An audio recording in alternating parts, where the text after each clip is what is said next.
A fire that consumes everything, promising an end to all suffering. That's the pitch of the Frenzied Flame, but in essence, it's a massive scam. The Frenzied Flame is both the fire that incinerates the Erd Tree and the Lord of Frenzied Flame ending in Elden Ring, and the name of an outer god, a mysterious deity with immense power but questionable intentions. Unlike other outer gods who have demigods like the Formless Mother or the Goddess of Rot as their representatives, this one scours the lands between for potential candidates. Each outer god in the game has a different purpose, be it suffering or strength, depending on the wielder. But the Frenzied Flame has only one truth: to burn everything in a sea of flames, returning the world to a primal state. These outer gods are colossal supernatural forces affecting the lands between and transforming the lives of its inhabitants. The most mentioned outer god in Elden Ring is the Great Will, who created the Elden Ring, elevated Queen Marika to the throne, and later deposed the royal couple for daring to destroy it. The golden light from the Erd Tree, which illuminates the game, is also a blessing from the Great Will for the Tarnished, in search of a new Elden Lord. There are many other outer gods besides the Great Will, but in this video we'll focus on the Frenzied Flame, the primal fire with the power to annihilate everything, promoting a doctrine of a unified world free from pain and strife. Outer gods do not appear naturally. Someone must recognize their existence, seek their blessings, and finally summon them to the lands between. If the summoner is an Empyrean and has a suitable partner, they can become a god, capable of reshaping the world according to their will. Most events in Elden Ring revolve around this concept. Someone contacts an outer god, tries to summon them, finds a suitable partner, and ultimately becomes a god. The lands between is essentially a free-for-all battleground for the outer gods to see who can hold it the longest. You might wonder why these powerful outer gods don't just settle things themselves and rely on mortals. The answer is that they are immortal beings from another dimension, and for them, everything is essentially meaningless. They engage in proxy wars to see whose disciple is the strongest, making the outer gods seem rather idle and frivolous. The Great Will created the Elden Ring, but is not necessarily the strongest. As mentioned, the strength of one's disciples determines victory. Like in the game, we have the moon god of Rani or the Frenzied Flame winning. Speaking of the Frenzied Flame, this outer god and the Great Will can be considered arch-enemies. The Great Will created souls and bodies for all living things, enabling life and evolution. But the Frenzied Flame was dissatisfied, believing that life brings emotions like happiness, sorrow, and envy, which lead to curses and sins. Thus, the Frenzied Flame views life as inherently painful, advocating for a return to an eternal state where its fire melts everything back to the beginning. In the Elden Ring community, the Frenzied Flame is quite popular. Despite its limited impact on the main storyline, it offers a spectacular ending with the Erd Tree's destruction and memorable lines emphasizing self-reliance. Your ascendancy requires her sacrifice, whether she wishes it or not. Spare the poor girl and singe your own flesh in her stead. Clearly, to save Waifu Melina, many players are willing to sell themselves to the Frenzied Flame, unlocking the Yandere route where Melina vows to hunt down the bastard who burned her parents to ashes, confirmed in the DLC where Melina is revealed as Queen Marika's daughter. Moreover, the Frenzied Flame is the only outer god in Elden Ring that doesn't require its blessed to have a partner. It can handle everything solo. The incredibly manly choices of the Frenzied Flame often overshadow the fact that its doctrine and philosophy are deeply twisted, if not outright cowardly. Let's start with Shabriri, the first disciple of the Frenzied Flame, known for his grandiose proclamations. Upon first meeting him in the Giant's Plateau, Shabriri immediately earns our respect by vehemently opposing the use of Melina to burn the Erd Tree and become the Elden Lord, advocating for self-reliance instead. Shabriri is, of course, an ardent promoter of the Frenzied Flame, envisioning a world where the chaotic fire consumes everything, leaving only primordial chaos. This vision evokes images of gigachads like Radan or Godfrey, mighty heroes who solve problems through violence. However, Frenzied Flame and Shabriri are far from this grandeur.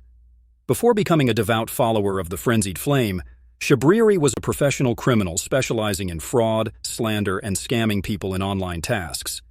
His countless crimes eventually led to his capture and severe punishment, his eyes gouged out, condemning him to a life of blindness. In his darkest hour, Shabriri was contacted by the Frenzied Flame and brainwashed, becoming its first disciple in the lands between. Later, Shabriri's body dissipated, and he became a unique spirit capable of possessing others. The Shabriri we encounter in the game is actually in the form of Bloody Finger Hunter Yura. It's absurd for a scammer to preach self-reliance, and the same goes for his outer god. The eyeball grapes you feed to Hyetta are born from Shabriri's eye sockets, so even in a new body, the Frenzied Flame denies him normal vision to keep growing grapes. The Frenzied Flame's doctrine requires its followers to accept the chaotic fire, living with it until they merge into one entity. Those who cannot endure this trial go mad, their eyes blazing orange. Anyone who passes this test can become the Lord of Frenzied Flame, identifiable by their missing head, replaced by the Frenzied Flame's fiery eye. This aligns with the unification theory.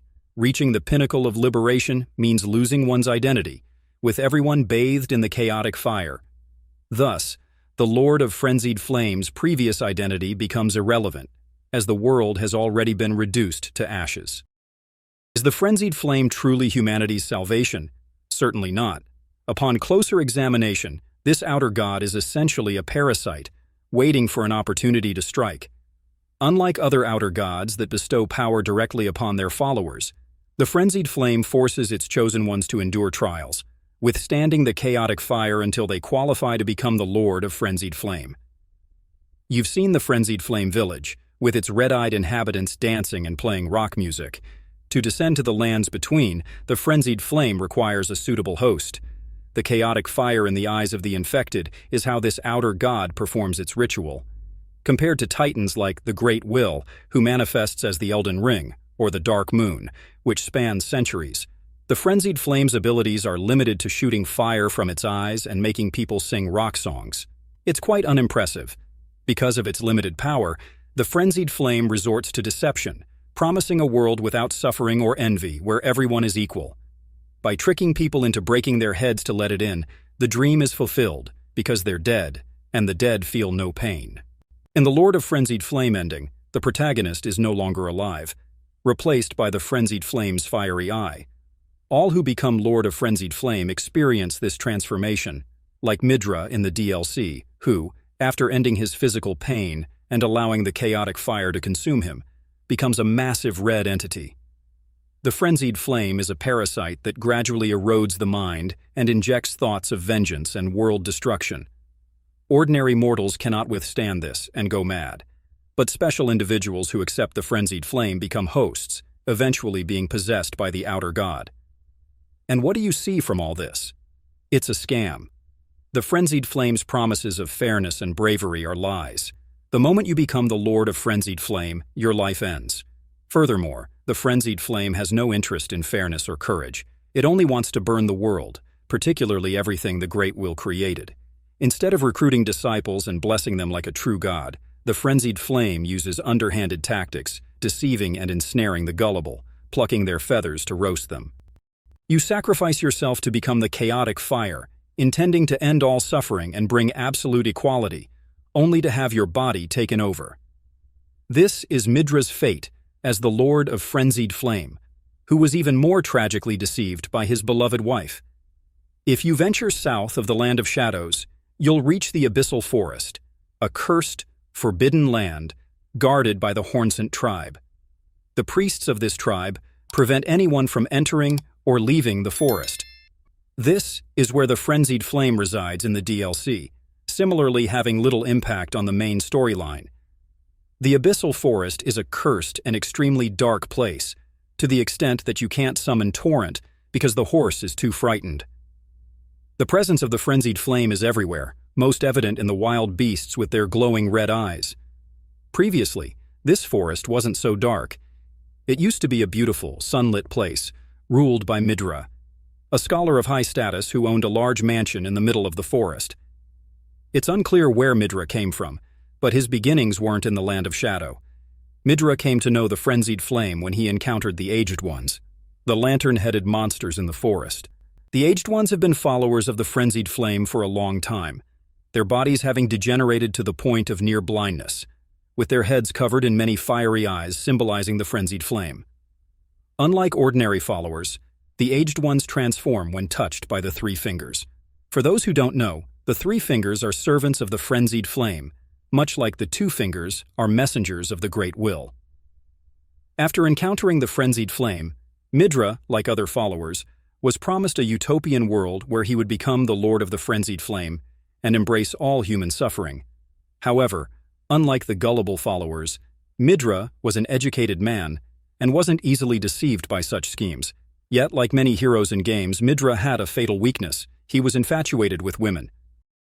Mirda had a wife or lover named Nanaya, who coincidentally and unexpectedly was a priestess of the frenzied flame. Nanaya approached and brainwashed Mirda, making him accept the path to becoming the lord of the frenzied flame. Among the remnants in Mirda's mansion, you can find records about Nanaya, one of which notes that Mirda always endured suffering, but was willing to bear it for the gentle comfort provided by Nanaya. But things are never that simple. Mirda's desire to become the lord of the frenzied flame was one thing, but whether others would allow it was another. The Hornsent tribe in the Land of Shadow strongly opposed the frenzied flame, as the flame of this outer god could melt everything, including souls, which were vital for their belief in reincarnation. How could there be reincarnation without souls? Thus, the Hornsent tribe organized a purge, sending their strongest priests and warriors to confront Mirda. All of Mirda's followers were executed, and he himself was impaled with a huge sword. The Hornsent priests didn't stop there. They burned down his mansion and set up a guard post to declare the abyssal forest a forbidden area for heretics. And if you think this is the end of Mirda's story, you're wrong. The sword impaling him didn't kill him, but caused him immense pain. There are theories that the Hornsent tribe used gold, a material similar to Miquella's threads, to prevent the frenzied flame from parasitizing Mirda's body. You can see this at the execution site of Mirda's followers in front of the mansion, where everyone was beheaded and impaled with a golden sword. The weaker ones died immediately, but Mirda survived.